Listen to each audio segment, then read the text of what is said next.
아멘. 오늘 우리에게 주시는 하나님의 말씀은 구약성경 출애굽기 20장 8절부터 11절까지 말씀입니다. 오늘 우리에게 주시는 하나님의 말씀은 구약성경 출애굽기 20장 8절에서 11절까지 말씀 되겠습니다. 제가 8절, 여러분들이 9절 함께 교독하겠습니다. 안식일을 기억하여 거룩하게 지키라.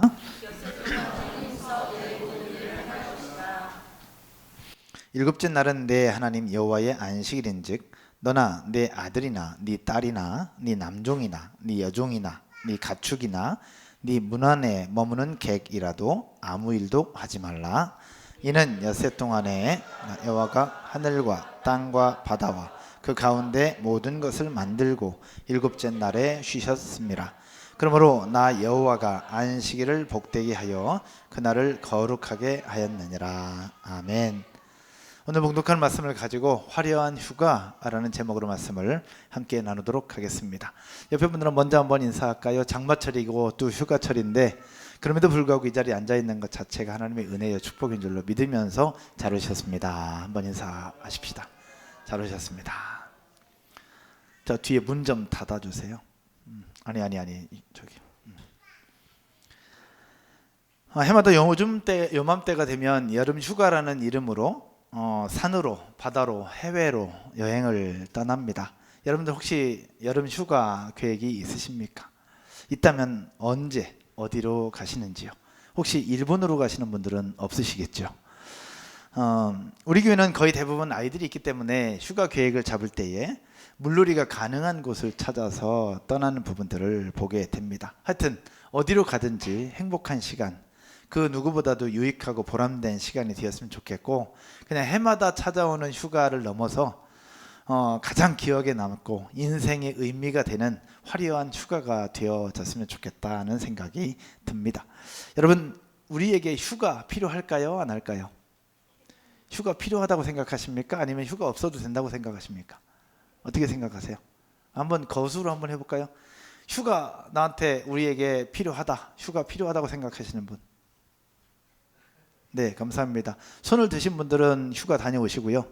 안 드신 분들은 그냥 계속 주구장창 계속 일하시고 계속 또 뭔가 하시고 이렇게 하시면 좋겠다 싶습니다. 휴가 우리에게 전 필요하다고 생각합니다. 근데 휴가가 왜 필요할까? 그리고 휴가는 언제부터 시작되었을까? 성경적 관점으로 한번 먼저 살펴보도록 하겠습니다. 첫 번째로 휴가는 왜 필요할까라는 것이죠. 휴가는 언제부터 시작되는 걸까? 오늘 보면 11절에서 시작됩니다. 11절 같이 한번 볼까요? 이는 엿새 동안에 나 여호와가 하늘과 땅과 바다와 그 가운데 모든 것을 만들고 일곱째 날에 뭐 했음이라? 쉬었음이라. 그러므로 나 여호와가 안식일을 복되게 하여 그날을 거룩하게 하였느니라. 하나님께서 천지를 창조하실 때 6일 동안 창조하시면서 모든 일들을 다 만드셨어요. 그리고 일곱째 날 되는 날 쉬셨다, 안식하셨다라고 말씀하고 있습니다. 여기서부터 휴가는 시작이 됩니다. 쉼이라는 것도 여기서부터 시작되는 것이죠. 근데 오늘 본문뿐만 아니라 창세기에서도 여호와 하나님께서 쉬셨던 부분들을 또 기록을 하고 있습니다. 창세기 2장 2절인데 우리 한 목소리를 한 번 더 읽을까요? 하나님이 그가 하시던 일을 일곱째 날에 마치시니 그가 하시던 모든 일을 그치고 일곱째 날에 안식하시니라. 아멘. 같은 이야기죠. 엿새 동안 열심히 일하신 후에 일곱째 날에 쉬셨는데, 다른 표현으로 얘기하면 일곱째 날에 안식하시기 전 무슨 일이 있었느냐? 6일 동안 굉장히 많은 일들을 해오셨고 그 일들을 어떻게 하셨느냐? 다 마쳤다라고 말씀하고 있다라는 겁니다. 한마디로 얘기하면 6일 동안 최선을 다해서 일했기 때문에 일곱째 날 쉬실 수가 있는 것이고, 또 6일 동안 나에게 있는 일들, 내가 해야 될 일들을 다 마쳤기 때문에 일곱째 날 쉴 수 있다라는 것이죠. 그래서 휴가는 필요하다고 생각합니다. 열심히 일을 해왔기 때문에 하루의 쉼은 우리에게 필요하다라는 것이고, 이번 여름 휴가도 저와 여러분들에게도 필요하다라고 생각됩니다. 사랑하는 여러분, 2019년 전반기 동안 여러분 모두가 열심히 살았고 일해왔다고 저는 믿습니다. 여러분 아멘이십니까? 저는 우리 교인들 신방도 하고 또 미팅도 하고 보면서 이렇게 열심히 사는 사람들이 과연 있을까라고 생각할 만큼 정말로 열심히 치열하게 살아가는 부분들을 보면서 고맙기도 하고 감사하기도 합니다. 그래서 그동안 열심히 살았기에 쉴 수 있으면 좀 쉬면 좋겠다는 생각이 들고, 그 쉼이 진짜 그냥 몸만 쉬는 것이 아니라 영혼의 쉼도 있었으면 좋겠고 의미 있는 쉼, 보람된 쉼이 되었으면 좋겠다라는 생각들을 하기에 오늘 화려한 휴가라는 제목을 잡게 된 것입니다. 옛날 영화 중에 5.18 항쟁을 다뤘던 영화 중에 화려한 휴가라는 내용이 있는데, 오늘 화려한 휴가는 그 5.18 항쟁을 이야기하는 것이 아니라 이번 무더운 여름에 우리가 어떻게 쉬면 화려한 휴가가 될 수 있을까, 이 부분들을 함께 나누는 것입니다. 여러분, 화려한 휴가가 되려면 어떻게 되느냐? 쉬면서도 잊지 말아야 될 것이 있습니다. 쉬면서도 기억해야 될 것이 있습니다. 이것을 기억하게 되면 바로 우리에게 주어진 여름 휴가는 그 누구보다도, 그 어떤 휴가보다도 멋지고 아름다운 화려한 휴가가 될 거라고 확신합니다. 두 번째로, 화려한 휴가를 보내려면 어떻게 될까? 오늘 읽은 본문은 10계명 중에 하나인 안식일에 대한 이야기입니다. 이미 아시겠지만 엿새 동안 힘써서 모든 일을 행할 것이나 일곱째 날은 하나님 여호와의 안식일이므로 아무것도 하지 말라라고 성경은 말씀하고 있는데, 여러분, 아무것도 하지 말라, 아무 일도 하지 말라, 과연 가능할까요? 본문 10절을 한번 띄워주시죠. 10절에 보면 일곱째 날은 네 하나님 여호와의 안식일이니까 아무 일도 하지 말라. 여러분, 오늘 일곱째 날, 어쩌면 우리는 주일이니까 첫째 날이기도 한데 우리가 함께 예배 드리면서 안식일을 지키고 하나님 앞에 예배를 드리는 오늘 아무 일도 하지 않은 채 온전히 하나님만 예배할 수 있을까?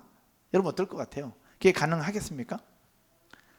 과연 과거에는 그래서 거룩한 주일이라고 하면 주일은 거룩하게 보내야 되고 경건하게 보내야 된다고 아무것도 하지 말라고 하고 돈도 쓰지 말라고 하고 또 다른 일들은 하지 못하도록 해왔었어요, 어른들. 그죠? 그래서 주일날 뭐 아이스크림을 사 먹으면 뭐 엄청 혼나고 아무것도 못하게 하는 부분들이 있었단 말이죠. 최대한 경건하게 살려고 해요. 근데 오늘날 우리는 과연 그게 가능하냐라는 겁니다. 여러분, 주일날 돈 안 쓸 수 있어요? 옛날 시골에서는 주일 되면 돈 안 쓰고 갈 수 있어요. 왜? 걸어가면 되니까 돈 안 써도 됩니다. 그리고 밥 안 먹으면 돈 안 써도 됩니다. 그냥 헌금하고 예배드리고 집에 오면 돈 안 써도 돼요. 안 쓸 수 있어요. 그리고 그동안 농사 져놨던 쌀 가지고 밥하면 돈 안 쓰고도 할 수 있는 것이죠. 근데 요즘 세상은 돈 안 쓰고 주일을 보낼 수는 없어요. 왜냐하면 돈 안 썼다고 하면 여러분 여기 올 수 있느냐? 여러분 차 타고 왔으니까 여기 올 수 있는 거 아니에요. 차 타려면 기름을 떼야 되는 것이고, 또 멀리 양주에서 오시는 분들 계신데 양주에서 오시는 분들은 톨비를 내야만이 여기 올 수 있는데 돈 안 쓰고는 불가능한 겁니다. 오늘은 우리가 식사를 안 주지만 주일날 우리도 벌써 김밥 돈 내서 김밥 사 먹잖아요. 김밥 먹고 커피도 사서 먹잖아요. 이게 돈 안 쓰고 아무 일도 안 한 채 주일을 지킬 수 있느냐? 이건 불가능하다라는 것이죠. 그러면 오늘 말씀 속에서 안식일이니 아무것도 하지 말라는 말은 무슨 말이냐라는 거예요. 그래서 이 안식이라는 부분을 정확하게 알 때 진짜 휴가를 보낼 수 있는 것이죠. 그래서 안식일에는 이거 하면 안 된다, 이거 해라, 이거 해야 된다라고 하는 조건과 형식, 뭔가 형태를 따르는 것이 아니라, 따라서 한번 해볼까요? 안식에 대한 참된 의미를 알고 그 의미를 지키면 진짜 안식이 된다. 그러니까 뭐 하지 말라 그런 차원이 아니라 그 안식에 담겨있는 진짜 의미를 알고 진짜 의미를 깨닫게 되면 진짜 안식이 뭔가를 누리게 되고, 안식을 더 나아가서 이제는 이번 여름에 보내는 휴가도 정말 멋진 화려한 휴가가 될 수 있다라는 것이죠. 그럼 안식이라는 말에 담겨있는 의미가 뭐냐? 크게 네 가지 의미를 가지고 있어요. 성경을 한번 볼게요. 창세기 2장 2절의 말씀인데 아마 마더와이즈 하셨던 분들은 기억하실지도 모르겠습니다. 창세기 2장 2절에 안식에 대한 의미를 세 가지로 말씀을 하고 있습니다. 하나님이 그가 하시던 일을 일곱째 날에 뭐 하시니? 마치시니. 이게 첫 번째 의미입니다. 안식이라는 의미는 그 하던 일들이 있는데 그 하던 일들을 끝까지 완수해서 마지막까지 성취했다는 의미를 가지고 있습니다. 마치셨다. 중간에 하다 멈춘 게 아니라 마치신 것을 얘기합니다. 그래서 마지막 사람을 창조하신 일까지 하나님이 다 완수하시죠. 이 마치셨다는 것이 첫 번째 안식의 의미이고요. 두 번째 안식의 의미는 그가 하시던 모든 일을 뭐하고? 그치고는 중간에 여러 가지 하던 일들이 있는데, 완수한 것과 더불어 여러 가지 하던 일들이 있는데 잠시 멈춘 거예요. 다른 영어 성경에는 뭐라고 되어 있느냐, 손을 떼고 라고 표현하고 있습니다. 내가 손을 떼고 잠시 멈추고 안식하는 거예요. 이게 안식의 두 번째 의미예요. 그럼 안식의 세 번째 의미는 뭐냐, 일곱째 날에 안식하시니라. 여기서 안식은 레스트, 쉬는 겁니다. 그냥 몸도 마음도 그냥 풀어져서 널브러져서 쉬는 것, 레스트. 그래서 첫 번째는 마치고, 두 번째는 그치고, 세 번째는 레스트, 쉬는 것을 얘기합니다. 근데 아까 제가 네 가지라고 그랬죠. 그럼 한 가지 의미는 뭐냐, 창세기 성경 말고 그 신명기 말씀에서 마지막 하나를 설명을 하고 있습니다. 한번 보시겠습니다. 신명기에서 5장 15절에 그 말씀을 하고 있는데, 같이 한번 읽겠습니다. 시작. 너는 기억하라. 네가 애굽 땅에서 종이 되었더니 네 하나님 여호와가 강한 손과 편 팔로 거기서 너를 인도하여 내었나니, 그러므로 네 하나님 여호와가 내게 명령하여 안식일을 지키라 하느니라. 아멘. 조금 아까 출애굽기에서 볼 때의 안식일과 신명기에서 볼 때의 안식일이 좀 다릅니다. 이거는 완전 다른 것이 아니라 차이점이 있는 것을 얘기하고 있는 건데, 출애굽기에서는 안식일을 얘기하면서 하나님의 창조 사역을 예로 들어서 안식을 설명을 하고 있어요. 그래서 세 가지 의미. 근데 오늘 신명기에서는 안식일을 설명하면서 창조 사역이 아니라 이스라엘 백성들이 애굽에서 구원받아 나올 때의 그 일들을 이야기를 하면서 안식일을 설명하고 있는 겁니다. 그러면서 뭐라고 얘기하셨냐, 네 하나님 여호와가 내게 명령하여 주신 안식일을 지키라 라고 말씀하시면서, 그 안식일에 너는 무엇을 기억해야 되느냐, 너를 인도하여 내었나니. 누가? 여호와 하나님이. 할렐루야. 즉 안식일에 대한 부분들을 얘기를 하면서 여기서 네가 기억해야 될 것, 안식일에 기억해야 될 것, 그것은 바로 너를 애굽 땅에서 인도해낸 여호와 하나님을 기억하라고 주셨던 의미가 바로 네 번째 의미예요. 그래서 하나님의 구원의 하나님으로 오셨고 그들을 인도해 내셨고 그들과 함께 하셨던 그 하나님에 대한 감격, 그 은혜, 감사, 이런 것들을 표현하는 페스티벌, 이것이 바로 안식이 담고 있는 네 번째 의미입니다. 정리해 볼까요? 첫 번째 의미는 뭐랬다고요? 첫 번째 의미는 마치고, 두 번째는 그치고 멈추는 거죠. 세 번째는 레스트, 쉬는 것. 마지막 네 번째는 페스티벌입니다.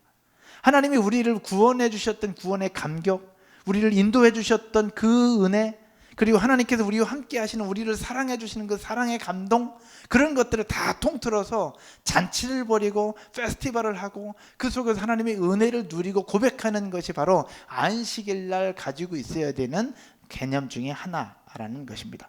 실제로 이스라엘에 가면 현재에도 매주 금요일 날마다 이런 축제를 벌이고 있습니다. 페스티벌을 하죠. 제가 그 키부츠에 있을 때도 그러했습니다. 금요일 날 오후가 되면 항상 잔치를 벌입니다.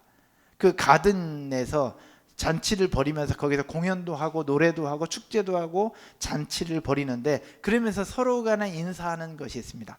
평소에는 아침에 일어나거나 서로 만나면 샬롬 인사합니다. 서로 평강이 있을지어다, 평안이 있을지어다, 평안하십시오 라는 의미로 샬롬이라고 인사합니다. 근데 이 금요일 날 오후가 되면 뭐라고 인사하느냐, 샤바 샬롬이라고 표현합니다. 즉 행복한 축제, 행복한 주말이 되십시오 라는 의미를 가지고 있어요. 한번 해볼까요? 샤바 샬롬. 이렇게. 발음을 잘해야 되는데 잘못하면 살롬이 되니까 샤바 샬롬이라고 그렇게 인사를 하는 거예요. 그래서 지금도 이스라엘에는 금요일 오후가 되면 샤바 샬롬이라고 인사하면서 축제를 즐기고 있어요. 왜 그들이 축제를 즐기고 있냐? 그들이 예수 그리스도를 아직 인정은 하지 않습니다, 유대인들은. 그런데 그들은 여호와 하나님, 여호와 하나님께서 자기들을 애굽 땅에서 가나안으로 인도해 주셨다는 사실들은 인정합니다. 그래서 그 샤바 샬롬이라고 인사하고 축제를 즐기면서 그들을 인도해 내신 하나님에 대해서 그들은 감격해하고 감사해하면서 축제를 벌이는 주말을 보내고 있다는 것이죠.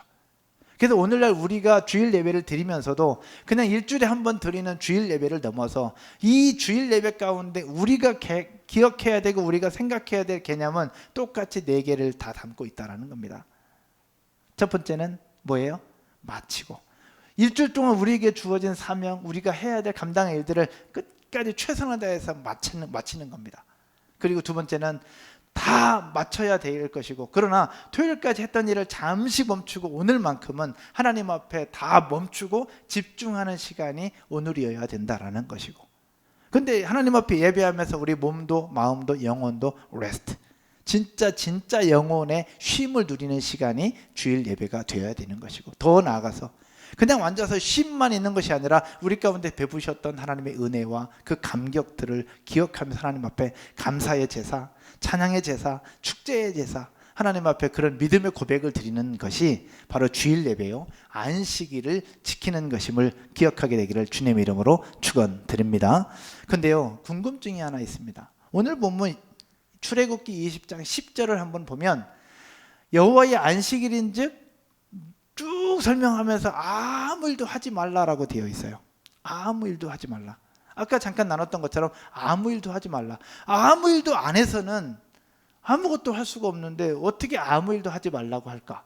제가 키부츠 얘기했었는데, 키부츠에서 생활을 하는 동안에도 그 샤바샬롬이라고 외치면서 축제를 벌이고 있는 동안에도 축제에 참여하는 사람이 있는가 하면 또 다른 사람들은 열심히 일을 하는 사람도 있어요. 간식을 준비하는 사람들, 또 서빙하는 사람들, 또 돕는 사람들, 또 설거지하는 사람들, 얼마나 많은 사람들이 그 축제를 위해서 뒤에서 준비하고 일하는지 몰라요. 그러면 이 말과 안 맞는 거예요. 안식일을 지키라고 하면서 아무 일도 하지 말라고 하는데 그들은 일을 하고 있단 말이죠. 오늘날 우리가 예배를 드리면서도 아무 일도 하지 말라 그러면 찬양팀도 하지 말아야 되는데 찬양팀도 찬양으로 섬기잖아요. 전 이거 진짜 우리 삶 가운데 적용됐으면 좋겠어요. 그러면 목사 설교 안 해도 되잖아요. 아무 일도 하지 말라 그러니까. 할렐루야. 그러니까 이게 안 맞는다는 거예요. 그러면 이게 무슨 말이냐는 거예요. 안식일이 되었으니 아무 일도 하지 말라, 이게 무슨 말이냐라는 겁니다. 이게 무슨 말인가? 성부 하나님께서 이 말씀을 주시면서 일곱째 날에 쉬셨다고 말씀하시는데, 그러면서 아무 일도 하지 말라 그러는데, 성부 하나님과 함께 창조 사역을 감당했던 성자 예수 그리스도도 아무 일도 안 하셨느냐? 하셨어요. 그분은. 예수님께서 이 땅에 오셨을 때 안식일에 뭐 하셨느냐? 병자가 있을 때 병자를 고쳐주셨어요. 여러분 아멘이십니까? 병자 고쳐주셨어요. 그리고 사람을 살리기도 하셨어요. 그리고 배가 고프다고 안식일에 이삭 잘라 먹는 제자들을 향해서 나무라지 않으시고, 그들 나무라는 유대인들을 향해서, 사두개인들을 향해서 뭐라고 하셨거든요. 그러니까 예수님, 성자 예수님도 안식일이 됐다고 아무것도 안 한 게 아니라 뭔가를 하셨어요. 근데 예수님이 하셨던 그 일들의 공통점은 뭐냐? 사람을 살리고 영혼을 살리는 그 일들은 하셨다라는 겁니다. 즉 안식일에 아무것도 하지 말라는 것이 아니라 의미 있는 일을 해야 된다는 거예요. 의미 있는 일, 사람을 살리고 구원을 전파하고 그 속에서 하나님의 사랑을 전하는 그 일들은 해야 그게 진짜 참된 안식일이 되고, 그 안식을 경험할 때 놀라운 하나님의 축제가 된다는 사실을 우리는 기억해야 된다라는 것이죠. 그래서 본문에서 금하는 것은 무엇이냐? 바로 6일 동안 행해왔던 나의 수익과 나의 욕망을 채우고 나의 쾌락을 채우는 일들은 멈추고, 영혼을 살리고 사람을 살리고 구원의 감격들과 하나님의 사랑을 증거하는 그 일들은 해야 된다는 것을 우리에게 보여주고 있습니다. 할렐루야. 그러므로 하나님께서는 일곱째 날에 안식하셨다고 말씀하시면서 뭐라고 말씀하시냐? 그날을 복되게 하시고 거룩하게 하셨다라고 말씀하고 있습니다. 한번 보실까요? 창세기 2장 3절입니다. 같이 한 목소리로 읽겠습니다. 시작. 거룩하게 하셨으니 이는 하나님이 그 창조하시며 만드시던 모든 일을 마치시고 그날에 안식하셨음이니라. 아멘. 그 일곱째 날을 하나님이 어떻게 하시느냐? 그 날을 복되다고 하시고 거룩하다 하셨어요. 다르게 설명하면 일곱째 날, 그 날 자체가 복되고 거룩한 것이 아니라 하나님이 복되다고 하셨으니 복된 것이고 거룩하다 하셨으니 거룩한 날이 되는 거예요. 그럼 우리에게 주신 일곱째 날, 즉 우리에게 주신 안식일은 그 날 자체로 안식일이 아니라 우리가 어떻게 하느냐에 따라서 안식일이 될 수도 있고 그렇지 않을 수도 있다는 것을 우리에게 보여주는 것 아니냐라는 거죠. 우리에게 주신 일주일의 하루, 하나님 앞에 예배하는 이 시간, 우리가 하나님 앞에 예배할 때에 그냥 하나님에 대한 생각, 또 하나님께서 주신 이 안식에 대한 개념이 아닌 그냥 내가 드리는 그 시간이라고 생각하면 그냥 7날 중에 한 날에 불과합니다. 그러나 오늘 이 시간, 드려지는 이 시간이 이것을 기억하고 지난 6일 동안 나에게 주신 사명대로 완수했고, 그들이 잠시 멈추고 하나님 앞에 집중하며 하나님이 나에게 육체와 영혼의 쉼을 주심과 동시에 하나님이 우리에게 주신 은혜의 감격들에 대해서 기뻐하고 감사하며 하나님 앞에 잔치를 벌이고 축제가 된다면 진짜 그 무엇보다도 멋진 안식일이 될 수 있다라는 것이죠. 할렐루야. 그러면 이 안식일과 함께 더 나아가서 이제 휴가로 돌아볼 때에 우리에게 주어진 휴가, 그냥 남들처럼 좋은 휴가가 될 수도 있겠고 좋은 쉼이 될 수도 있을 거예요. 그러나 이 휴가를 보내면서 그냥 이런 의미 없이 그냥 쭉 가는 휴가라고 한다면 이것은 그냥 휴가에 불과합니다. 그러나 이 휴가에 안식이라는 개념을 덮어 씌워서 그 속에 진짜 의미를 담아둔다면 우리의 삶 가운데 이번 여름의 휴가는 화려한 휴가가 될 거라고 확신합니다. 할렐루야. 우리에게 주어진 휴가 비슷한 시기에 갑니다. 그리고 비슷한 기간에 갑니다. 하지만 모든 사람이 가는 휴가가 다 똑같은 휴가는 아닐 거라고 생각합니다. 어떤 사람은 화려한 휴가가 되기도 하겠지만 어떤 사람은 그냥 지나가는 휴가가 될 것이고 어떤 사람은 고통스러운 시간이 될 수도 있습니다. 그 선택은 누구에게 달리느냐? 바로 여러분에게 달려 있습니다.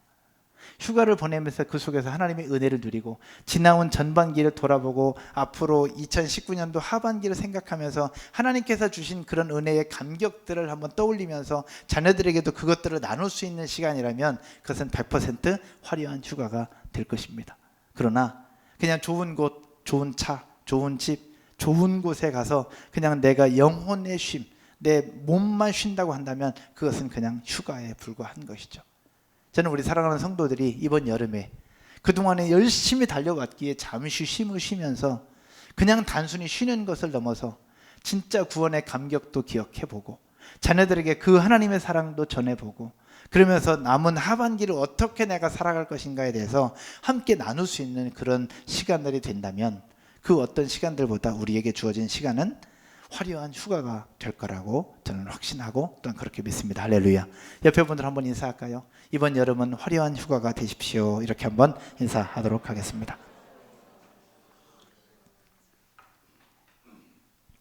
화려한 휴가가 되기 위해서 어떻게 될 것인가? 말씀의 결론을 맺으면서요. 이번 주였습니다. 이번 주에 4층 2자리는 스테이지와 카페의 인터넷 라인을 다시 좀 설정했습니다. 인터넷 선을 사다가 천장으로 선을 뽑고 또 연결을 하고 라인 정리를 하고 공유기를 설치를 하고 이제 그러면서도 어떻게 하면 예쁘게 할까? 그리고 라인 정리를 잘 할까? 저는 항상 라인이 중요하거든요. 라인 정리를 하고 그렇게 해야 된다고 생각하기 때문에 그렇게 해서 세팅을 다 했습니다. 다 했는데 이게 웬걸? 위치도 좋고 보기도 좋고 라인 정리도 깔끔하게 다 됐는데 인터넷이 안 잡히는 겁니다. 다 했는데 라인 정리를 다 하고 깔끔하게 했는데 인터넷이 안 되는 거예요. 핸드폰으로 잡았는데 와이파이가 안 잡힙니다. 핸드폰이 문제가 있나? 그래서 노트북 가지고 와서 잡았는데 또 안 잡히는 겁니다. 그래서 공유기를 바꿔봤습니다. 전원도 껐다 켜보기도 했습니다. 왜 안 되지? 이유가 뭐지? 그렇게 한 2, 30분을 계속 실갱이를 했는데 신호가 들어오지 않는 것이었습니다. 나중에 알게 된 사실은 원인은 공유기를 다시 초기화해서 재설정을 해야 되고 IP 주소를 바꿔줘야만 가능하다는 사실들을 늦게서 알았죠. 저는 그냥 라인 연결하면 된다고 생각을 했습니다. 결국 승수도사님이 이것저것 알아보고 노력해서 지금은 잘 되고 또 주보에 있는 것처럼 이제 비번도 다시 재설정을 하고 바꿨습니다. 근데 그러면서 중요한 사실 하나를 제가 발견을 했습니다. 그게 뭐였냐? 공유기를 세팅을 하고 라인 정리를 아무리 깨끗하게 하고 아무리 멋지게 화려하게 세팅을 해놓는다 할지라도 중앙에서 공급해주는 신호가 가지 않으면 인터넷은 연결되지 않는다는 것이었습니다. 아무리 내가 멋지게 해놔도 아무리 깔끔하게 해놔도 아무리 화려하게 해놔도 중앙에서 공급되어지는 신호가 가지 않으면 안 된다는 것이었습니다. 우리에게 주어진 삶이 그렇다라는 것이죠. 아무리 좋은 차, 아무리 멋진 집 물론 좋아요, 필요해요. 그러나 다 세팅을 해놔도 진짜 중요한 것을 놓치고 있다면 소용이 없는 것 아니냐라는 거죠. 이번에 좀 이따 얘기 말씀드리겠지만 제가 신안산대학교에서 주일 예배를 드리려고 준비하고 했던 것들이 무산이 되었습니다. 너무 아쉽기도 하고 속상하기도 합니다. 지난 월요일 날 사무처장님과 같이 미팅을 하면서 학교 내부 사정으로 결국 안 된다는 통보를 받았습니다. 잠시 후에 제가 말씀을 좀 드리도록 하겠습니다. 근데 그런 과정 속에서 처장님과 이야기를 하면서 무엇을 했느냐? 처장님에게 복음을 전했습니다. 하나님은 살아계신 분이고 처장님을 잡고 계신 분이시고 총장님을 잡고 계신 분이시고 학교를 주관하고 계신 분이 하나님이시다. 우리한테 공간을 안 줘도 되는데 그 하나님에 대해서는 잊지 않으셨으면 좋겠다. 그렇게 복음을 전하고 나오면서 그 생각이 들었습니다. 우리가 여기 있어도 하나님과 함께 하고 있다면 이것은 교회가 되는 것입니다. 할렐루야. 그러나 여기 있는데 하나님과 함께 하지 않으면 이건 교회라고 할 수가 없습니다. 반대로 신안산대학교 들어갔을 때 주차도 좋고 식사도 좋고 모든 게 다 좋지만 하나님과 함께 하지 않는다면 그것은 교회가 될 수 없는 것이고, 그러나 그곳이 하나님과 함께하는 장소가 된다면 그것이 또 교회가 될 수 있는 건 아니냐는 거죠. 그럼 우리의 삶을 돌아볼 때에 이렇게 일주일에 한 번 모여서 주일 예배를 드리는 이 안식일이라고 표현할 수 있는데, 이 날 이곳에 앉아있지만 우리의 영혼과 우리의 생각 속에 하나님이 계시지 않으면 아무리 화려하고 아무리 찬양팀이 멋진다 할지라도 하나님이 계시지 않으면 이거는 예배라고 할 수 없는 건 아니냐는 거죠. 휴가도 마찬가지입니다. 아무리 좋은 곳, 아무리 좋은 장소, 아무리 뻑적지근한 곳에 갈지라도 우리를 향한 구원의 감격과 우리를 인도하시는 하나님에 대한 생각이 없다면 그것은 화려한 휴가는 될 수 없다라는 것이죠.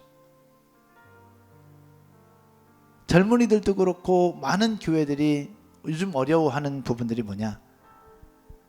휴가와 주일 예배를 맞바꾸는 경우들이 굉장히 많이 생겨난다는 겁니다. 저는 우리 성도 열심히 살았기 때문에 난 이렇게 요청하고 싶습니다. 만약에 주일을 껴서 휴가를 갈 수밖에 없다면 그 휴가지에서 예배할 곳을 찾으라. 만약에 예배할 곳을 찾지 못한다고 한다면 가족들끼리 갔으니 가족들끼리 앉아서 단 10분이라도 하나님을 예배해라. 자녀들과 함께 말씀을 나누고, 성경책 안 가져와서 스마트폰 켜서 말씀을 읽고 함께 기도하고 주기도문으로 맞춰라. 난 그렇게라도 그 휴가지에서도 어디 있든지 간에 우리를 인도하시고 우리의 심장을 움직여주고 계신 그 하나님을 놓치지 말고 잊지 말라라고 말씀드리고 싶은 거예요. 어디 있든지 간에 그 하나님을 찾으면 그것은 화려한 휴가가 되는 것입니다. 할렐루야. 그러나 그 하나님을 놓치면 아무리 좋은 곳이어도 아무리 뻑적지근해도 그것은 화려한 휴가가 될 수가 없어요. 그러면 이렇게 생각할 수 있죠. 꼭 화려한 휴가가 되어야 됩니까? 그렇게 생각할 수 있습니다. 저는 화려한 휴가 되지 않아도 됩니다. 그냥 아주 소소한 휴가일 수도 있습니다. 그러나 소소한 휴가건 화려한 휴가건 상관없이 어디 있든지 간에 지금도 살아계신 하나님을 놓치지 않게 되기를 주님의 이름으로 축원드립니다. 특별히 자녀들을 기르고 양육함에 있어서 자녀들에게 휴가라는 이름 때문에 자녀들이 하나님을 예배하는 것들을 놓치지 않았으면 좋겠어요. 휴가라는 이름 때문에 자녀들이 누려야 될 복음, 누려야 될 말씀, 들어야 될 그 성경학교, 그 부분들을 놓치지 않았으면 좋겠다라는 거예요. 휴가라는 이름 때문에 진짜 중요한 것을 놓치지 않아야 되는 거예요. 그 부분들이 제가 여러분들에게 나누고 싶은 겁니다. 휴가 어디로 가든 상관이 없습니다. 열심히 달려왔기 때문에 저는 쉬라고 말씀드리고 싶고, 저도 좀 쉬려고 해요. 저는 8월 마지막 주 여러분 다 갔다 오면 그때 저는 좀 쉬도록 하겠습니다. 근데 저도 좀 쉴 건데 여러분들 저보다 좀 더 빨리 쉴 때에 쉬면서 몸도 마음도 쉬지만 무엇보다 여호와 하나님께서 우리에게 베푸신 은혜의 감격들을 누리고 그 은혜의 감격들을 자녀들에게 나누고 또 그 사랑을 옆에 분들에게도 나누고 베풀 수 있는 여러분 모두가 되신다면 진짜로 멋진 화려한 휴가가 될 거라고 확신합니다. 할렐루야. 같이 한번 자리를 일어나셔서 같이 한번 찬양 드리고